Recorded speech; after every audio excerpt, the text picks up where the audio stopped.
It's time to pick a side. The Border War is on the air with BG and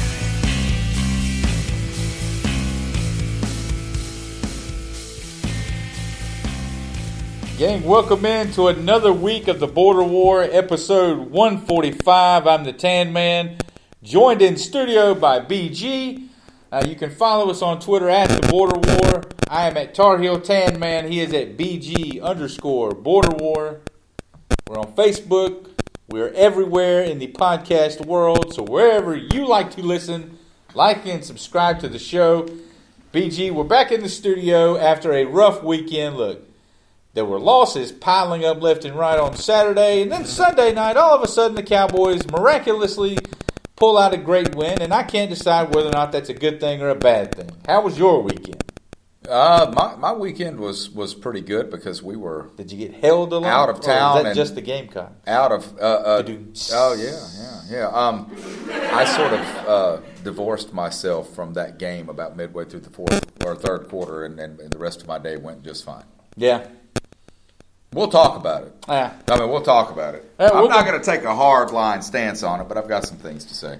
Well, I listened to your coach's press conference, and he had a few things to say, too. But anyway, we'll get there. We're going to start off up in Blacksburg, BG. The Tar Heels sitting at 3-4, a 6-overtime loss to Virginia Tech in a game that is the textbook definition of a game that you should have won. Several opportunities throughout regulation, and it seemed like every time they got a big play, got a score. I know one time they got a quick score and turned around 3 plays later. Virginia Tech hits a long play, winds up going to overtime. What was the actual final score before overtime? What were they tied I think it was tied at 31. Okay. Tied at 31. Wound up being 43-41. And like I said, the Tar Heels with a Coastal Division title within reach. Yeah, no question. They controlled their own destiny with some big matches still out there.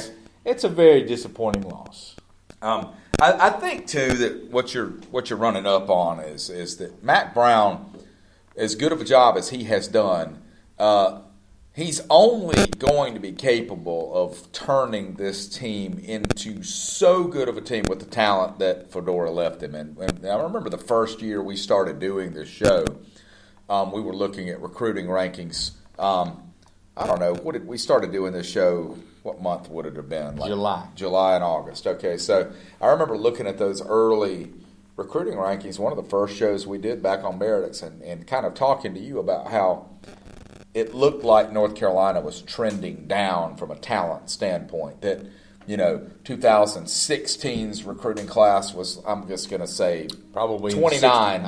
29 or 30, and then it was moving into the 40s. Yeah. And then the next class was in the 60s. And I'm like, okay, this and those are the players that are seniors and juniors right now. And so while he has done a great job of getting everybody on board culture-wise, that doesn't make you run faster. It doesn't make you read offenses better. And I think that that's really all that's going on. The good news for you guys is recruits out there don't seem to care.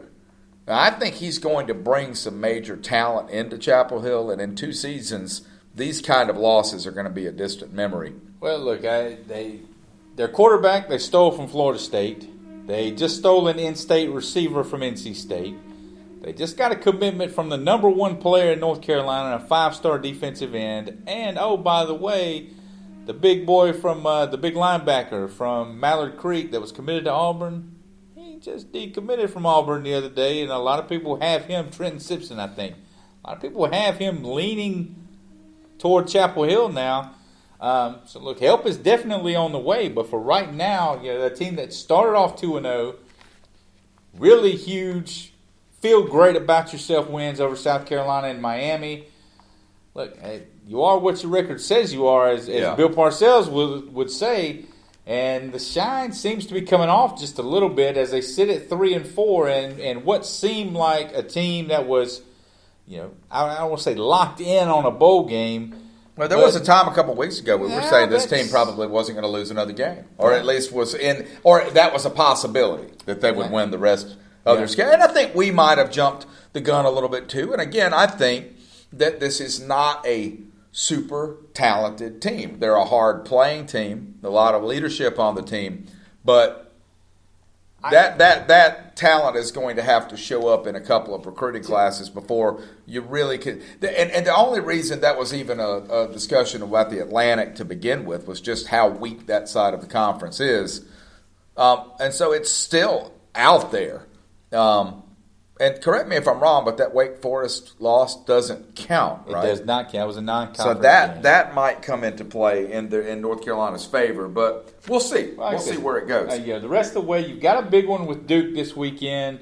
Virginia. Duke, a team who is also just night and day from one week to the next. You never know what you're going to get. Some weeks they look like a top 25 team with David Cutcliffe at the helm, and some weeks they don't look like they belong in a Power 5 conference. I don't know what to do with them either. I'll say this. When you have a team that did as much losing as North Carolina has done over the last couple of years, you have to first you have to figure out how to put yourself in a position to win a game. Right.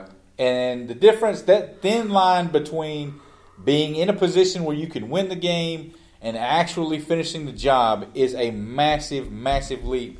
And I think what you're seeing right now from North Carolina is, okay, Mac Brown has got these guys believing that every time they come out of the tunnel and onto the field, they're in the ball game. But now you just kind of have to take that next step. You look at their 4 losses. It was a comeback, but it was 6 to Wake. It was 3 to Appalachian State. It was 1 to Clemson, and it was 2 to Virginia Tech. Yeah. I'm not a math major, but that doesn't add up to be a whole lot of points here. You're exactly right. Yes, you're probably less than 2 touchdowns away from winning every ball game you played so far. So I think the talent is there to finish out this thing and have a respectable season and end up where everybody hoped they would end up at the end of the year. But again, that next step is a big one. You've talked about it with South Carolina. The analogy you used the one time, where it's like, you were climbing the stairs and you're at the door. You're at the door. And until you bust your way in that door, it doesn't matter. And there are, culture.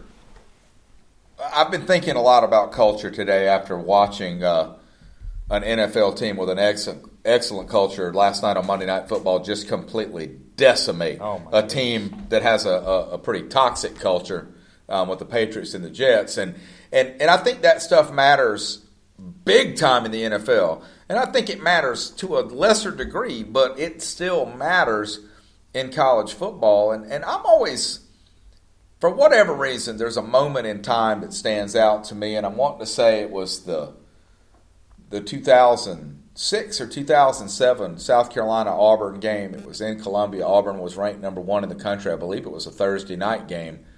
And South Carolina was going to win the game with another touchdown. There were about 12 seconds left on the clock, and Jared Cook drops a wide-open touchdown from Stephen Garcia, or it might have been even Blake Mitchell. In fact, I think it was Blake Mitchell.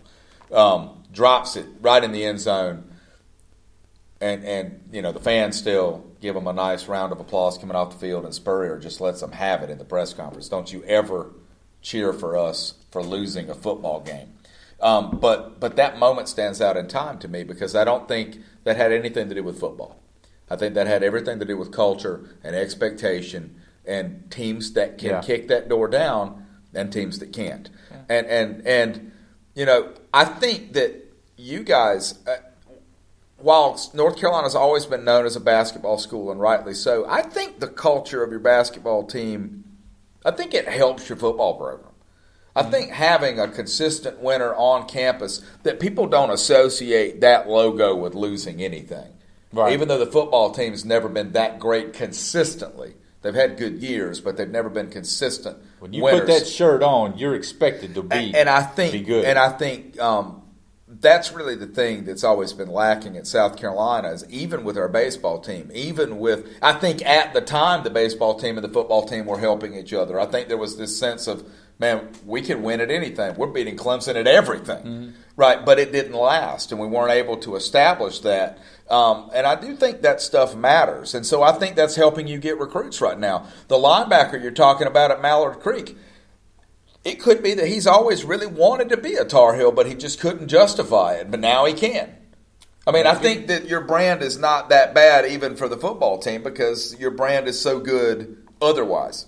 Yeah, no, I think you're dead on. I think success breeds other success, and when you are able to look down the street and see successful baseball programs and basketball programs and soccer programs and lacrosse, like all that stuff, all that stuff feeds this image that when you put that logo on your chest, okay is not good enough, and I think that's the message that Mac Brown's sending. Before we go on to the Gamecocks, I just want to point to. Have you seen Sam Howell's numbers? No. I just put 1,800, almost 1,900 yards, 20 touchdowns, 3 picks. That's big time. Holy smokes, yeah, man. That's big time. Holy smokes. Listen, I know a lot of Carolina fans. I think he may have more touchdown passes than Ryan Helinski has. I think that's pretty safe to say. I think Helinski has 6. Really? Yeah. Oh, wow. Yeah. Wow. No, listen, a lot of Carolina fans are frustrated. You see it all over social media, frustrated with some of the play, and I get all that stuff, but listen, everybody, as Aaron Rodgers says, relax, okay? This kid, Sam Howell, is the real deal. Help is on it. Look, everybody pump the brakes and relax. 3-4 is not the end of the world. You won 5 games the last 2 years. Mm-hmm. We're okay. The Gamecocks had another ranked opponent come into Williams-Brice on Saturday. A game, listen, I'll be honest, it was a lot closer than I thought it would be because everybody going into Saturday was like, listen, I think South Carolina, all the pieces are there, and a lot of people were predicting the upset, and I said, if everybody is kind of jumping on that wagon, and it was like too easy to jump on, it's like, I know. And then I'm watching the score Saturday. They're hanging around, and they're leading, and They led the whole game except for the fourth quarter. And Florida didn't get the lead until the fourth quarter. Yeah, just another tough loss in a weekend of tough losses for us. I tell you what, I want you to guide this discussion because I don't think I can keep it all in front of me. So you ask me stuff about this game. Well, ask me my opinions on specific topics because I'm going to go all over the place if you just let me start talking, and I don't want to do that. Now, well, listen, the easy one that everyone wants to jump on is officiating. Now, it's not like South Carolina was penalized 12 times and Florida was penalized 2. The penalties and the yardage were somewhat in the same ballpark, but I think when you look at it, it's the specific. It was the specific plays. You had the long touchdown by Florida where their guy held your guy for like 40 yards. I mean, had him by the back of the jersey, raised up, and ran down there down the sideline with him. And the referees had the nerve to say that wasn't a hold. And on the same play, they had a false start. Yes, on the same play. And let's keep in mind, South Carolina's winning by 7 when that ball is snapped. Okay, They're winning by 7, and they've got Florida pinned in the. And my personal opinion is that, the guy busted loose, right?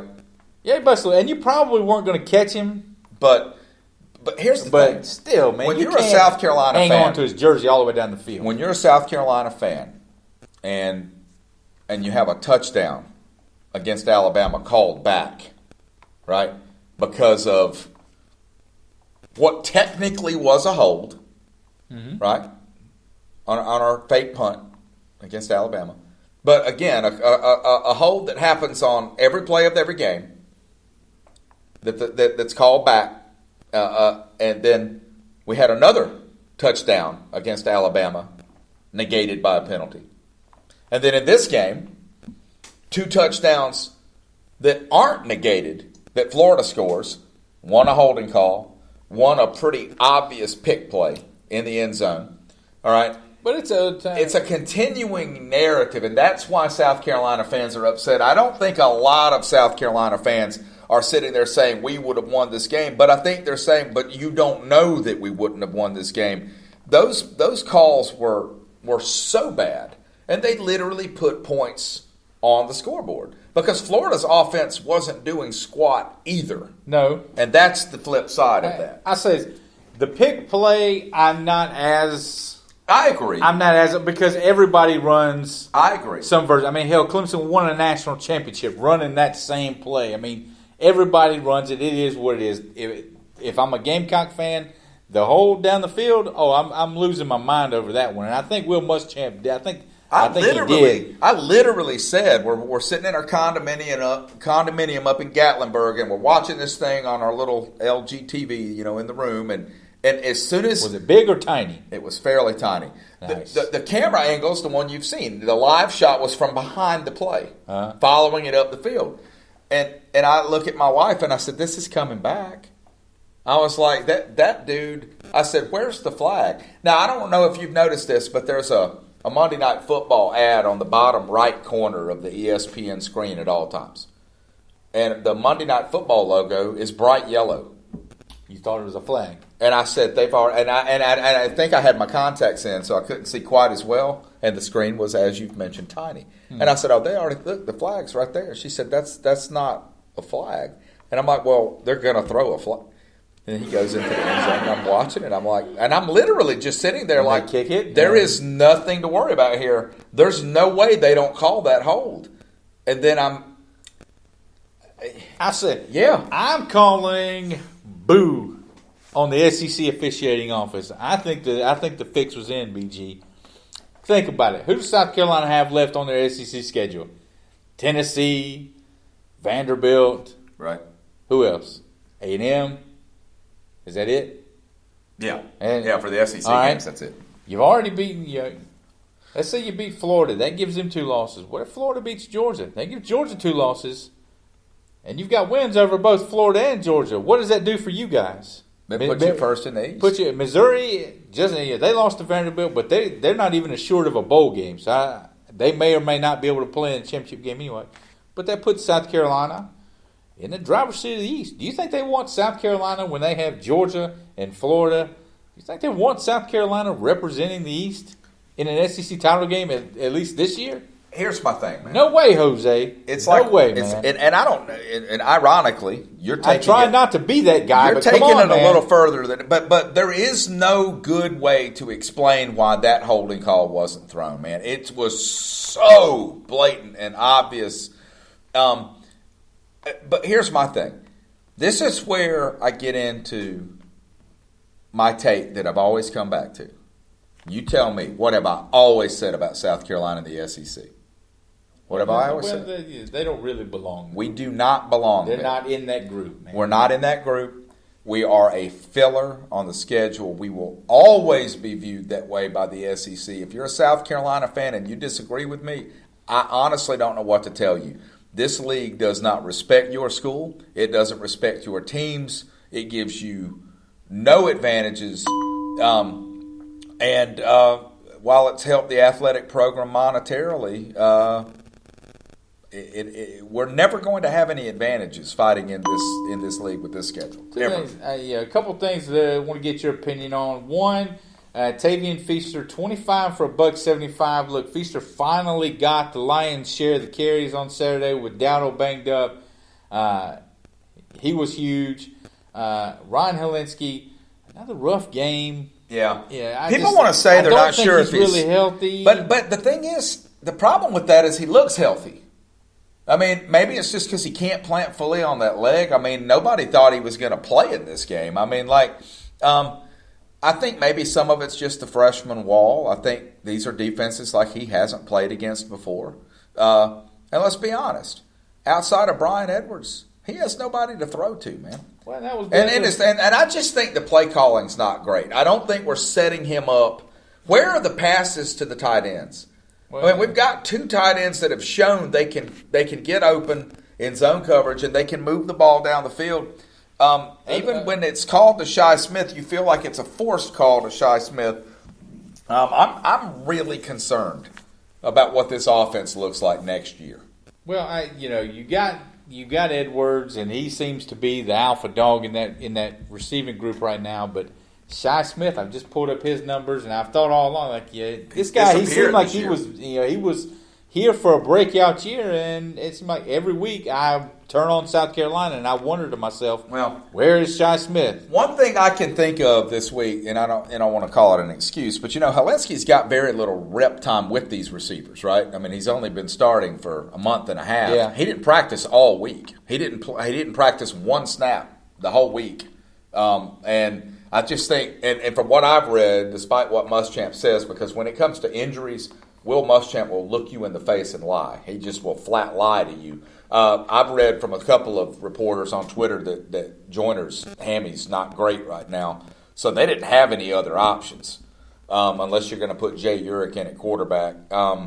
Which is not going to happen. No, it's not going to happen. Because I thought to myself, because we were told all week that Joyner was taking reps and he was healthy. I honestly think in the second half of that game we'd have had a better chance to win with Joyner, because I think we would have at least had the ball going to somebody who could also take off, and the defense is a little off balance because they knew we couldn't throw that ball by the third quarter. I mean, he couldn't complete a pass outside of that one long pass down the field on the flea flicker. I can't even recall him completing any other passes for more than about 4 yards. I think he averaged about 3.5 yards a throw. I mean, for all the running game did. But I'll say this. That long touchdown kind of took that out of the game because we were running the ball well because we were in the lead. Right? When that field got flipped and our defense was playing really good football. Really well. The defense has looked great. I haven't seen a missed tackle in 2 weeks. Javon Kinlaw, man, this cat's making himself some money. He's going to be a top 5 NFL pick right now, I think. I mean, when you look at the size, he's going to go up to that combine and he's going to do things that you and I are going to end up talking about.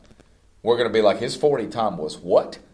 Kinlaw is 305 pounds and he's about 8% body fat. He's a bad man. And they double teamed. He's going to be hard to replace. Well, that's what I was going to say. We're graduating our whole defensive line. It's going to be hard to replace. We're graduating our whole defensive line. We're graduating T.J. Brunson, who I think is just a really unheralded key to that defense.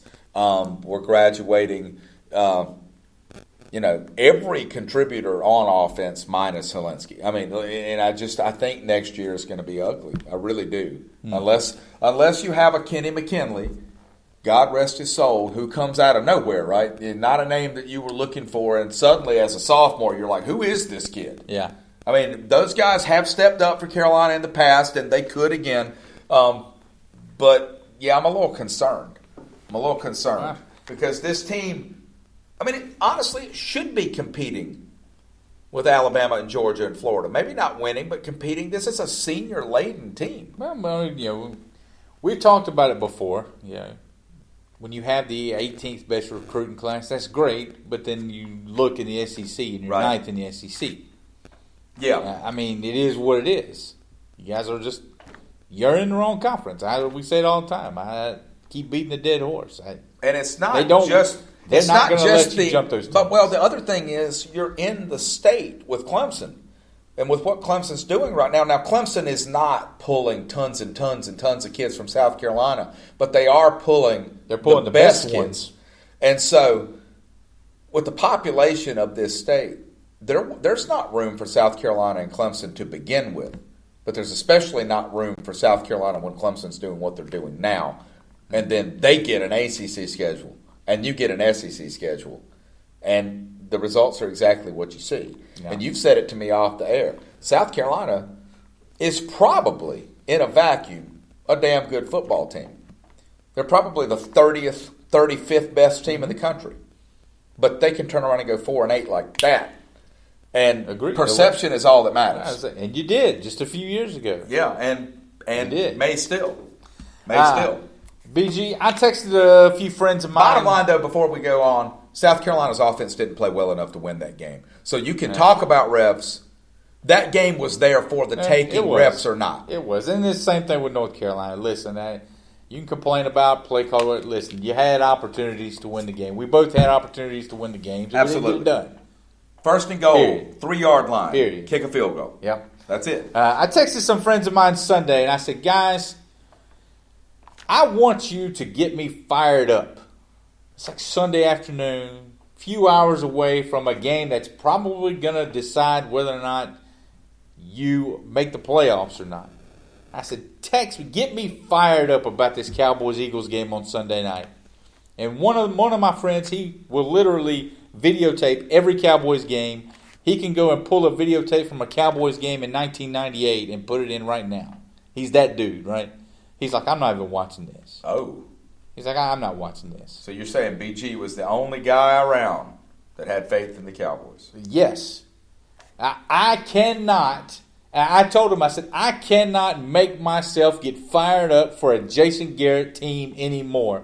I watched the Cowboys last week in New York, and then I watched the Patriots and the Jets last night on Monday Night Football, and I see the difference between a team that is real and a team that is fake.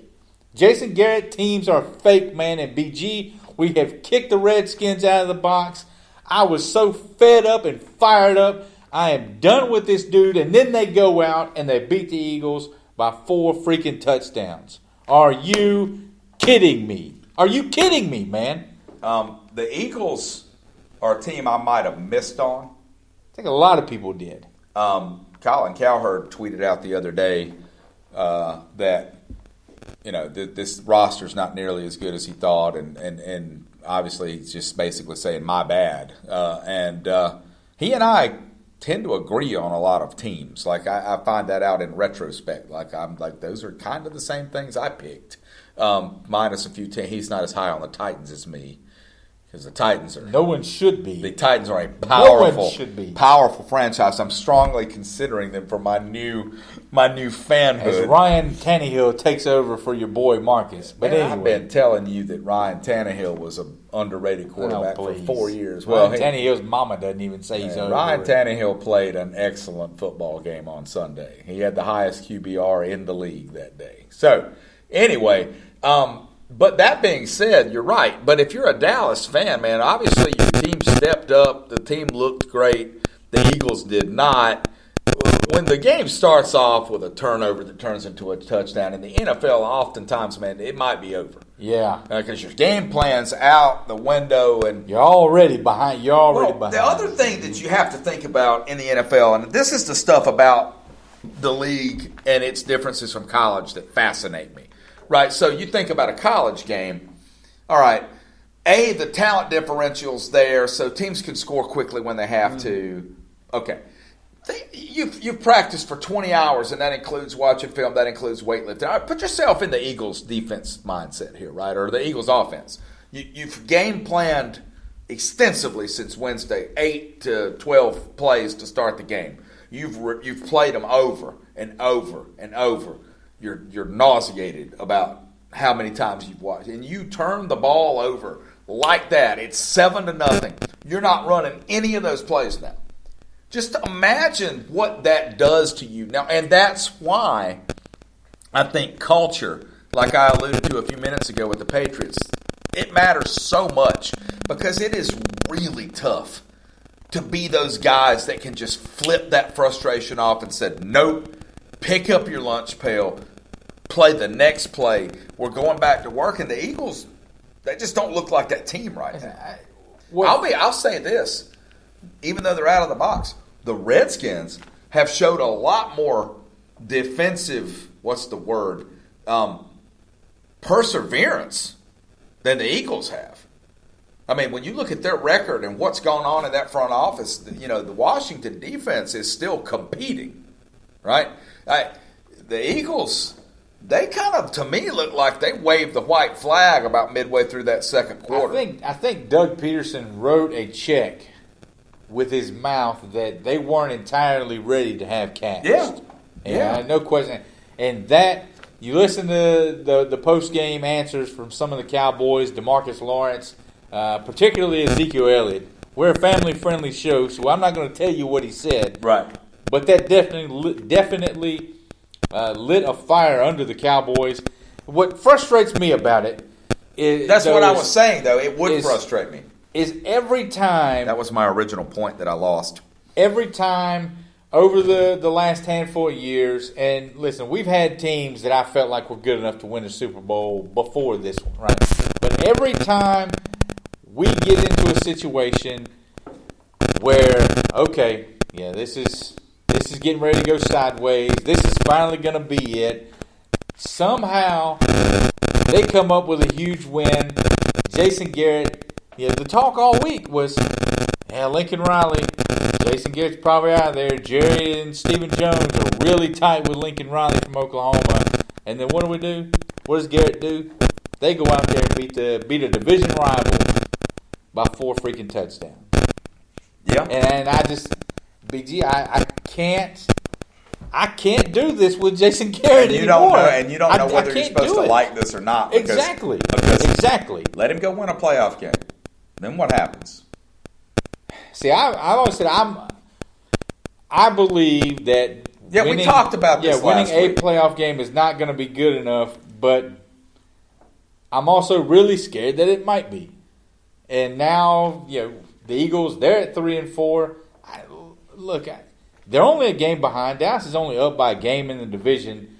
But that Philadelphia thing, like you said, it looks like it's kind of teetering on the edge here and could go over. Yeah. And then you look at the rest of the East, and what do you have? Nothing. So you're going to, as long as you just don't completely wet the bed coming in, you're going to make the playoffs. You're going to win. You're going to win the division. You're going to get a home game. Yeah. Like I feel like one playoff win is not going to do it. 9-7 is not, but it might. And so I don't know what to do with the Cowboys now. Like I don't want to root for them to lose, but I feel like I can't be a fully invested fan in this because I don't believe in the head of the snake, and I'm scared of the Sharks are already starting to circle. I think you probably saw Urban Meyer's now floating his name out there. Yeah, I saw that. And I actually asked, I was like, Urban Meyer and Dallas, I don't know, TanMan, if I have enough hate in my heart. What happens when your hate meter goes to 100 and then loops back around? I don't think there's just such a thing. Like, I think that at that point you spontaneously combust into How would you handle that? He's not your favorite guy, man. He's not your favorite guy. I think he works better. Well, listen, it bothers me less in the NFL. Yeah, look. The stuff he pulls works better for me in the NFL, where it really is about winning. To be completely honest, I'm not an Urban Meyer fan, but I have gone through, 8 years of just hating. Like, I think you could put almost anybody else on the sideline, and at least for one season, I'd be okay with it. I feel like that's the kind of name. I think that's a terrible move. Don't do that. That but probably woke up Jerry Jones's nether regions. I think when he heard the name Urban Meyer, I don't know, man. He's got that little rock star in his head, man. That's the kind of stuff. I don't want that. Don't do that. But I would be okay with that if it got us away from this. Because the thing is, if you bring in Urban Meyer, he's not going to be there long. No, I can't imagine that he's not going to be there very long, and we're going to go and get somebody else after that. So I would be 100% okay with that. Okay. One thing I am not 100% okay with is our record in the picks list. Okay. Can I just say, though, and I told you this off the air, I'm going to tell you on the air, we need to stop because it's – okay, we had somebody – Border War audience, all right, I went 2-8. I went 2-8. We had – I'm like 11 games under 500, but again – we had somebody email in their picks. They were 8-2. Okay. They were 8-2. I can't pick against the spread. That's the problem. Right. And part of the problem is that in my head – I honestly think most of the time I'm still really just picking who I think is going to win. Yeah. Right? And we've talked about this. We had one really, really bad week 2 weeks ago, I think, and I went back and looked. And every one of the games that I lost, I was right about going into the third quarter. Yeah. Into the fourth quarter. But then there's like these trash touchdowns. And I don't know how to plan for that stuff. I'm not equipped. Listen, you can't. That's why all those buildings in Las Vegas and all the shiny lights, man, they're all huge. They don't lose money out there. So if you're telling me if I just start going with the favorite every week, I would be doing better than I'm doing. Well, you know what? I don't know. I haven't done that research. I'm not going to be able to do it today, though, because I already see one that I don't think is going to work out. Let's see. You said that you went 2-8. I went 4-6. So even at 4-6, I picked up 2 games. a 4-game lead on the season. I'm right around 500. What is it? A 4-game lead in what? In the overall worst. I know, but like, what is beating me? You gonna pound your chest about that? I went 2-8. That's awful. First game on the list. Listen, this was shaping up to maybe be the best game on the list, and then all of a sudden Wisconsin loses inexplicably to Illinois in the fourth quarter. I think that contributes to this line a little bit because up until then, Wisconsin has looked every bit the contender as everybody else has. The Buckeyes at home, they are giving up, Ohio State minus 14.5, a smaller line than the Buckeyes are used to getting. I don't know what I think about this. It's the 0.5 that's giving me trouble. Let me just say, I think Ohio State wins this game. I'm going to go with Wisconsin to cover. I'm going to go with Wisconsin to cover the spread. I think losing to Illinois last week, maybe they're looking ahead because they had a 10-point lead or something like that in the fourth quarter. I think maybe they got caught sleeping and looking ahead on the road. But don't be surprised if Ohio State wins it by 10. I think they're that good. Well, don't be surprised. I'm not going to be surprised if Ohio State goes out and wins it by 28 either. I think Ohio State is.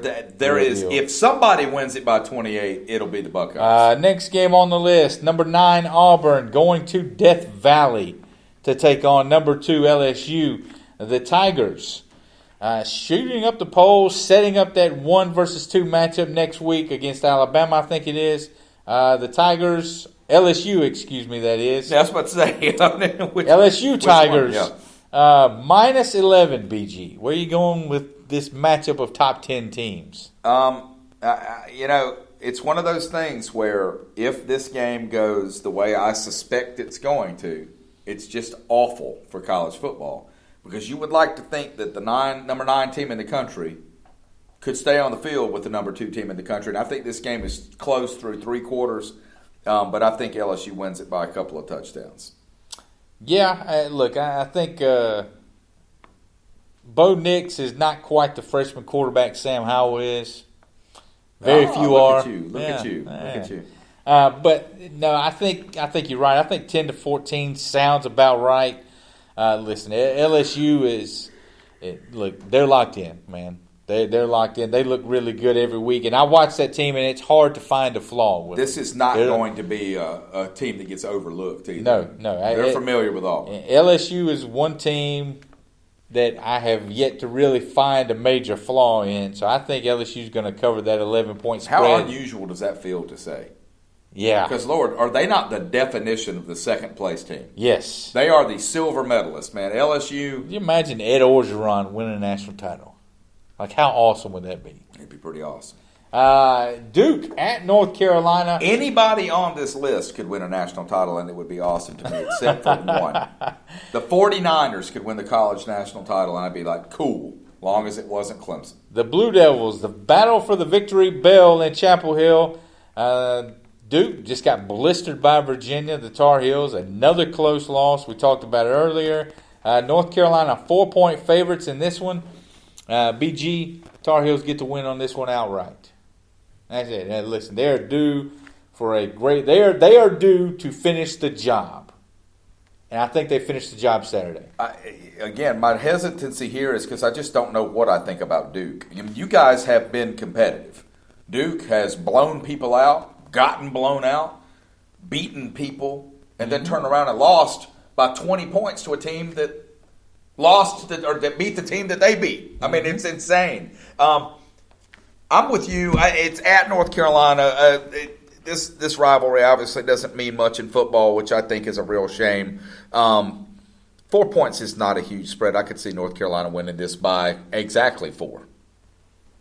South Carolina at Tennessee, the Volunteers, they're getting 4 points.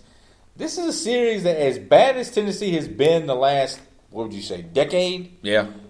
This is a series that has been very, very tight.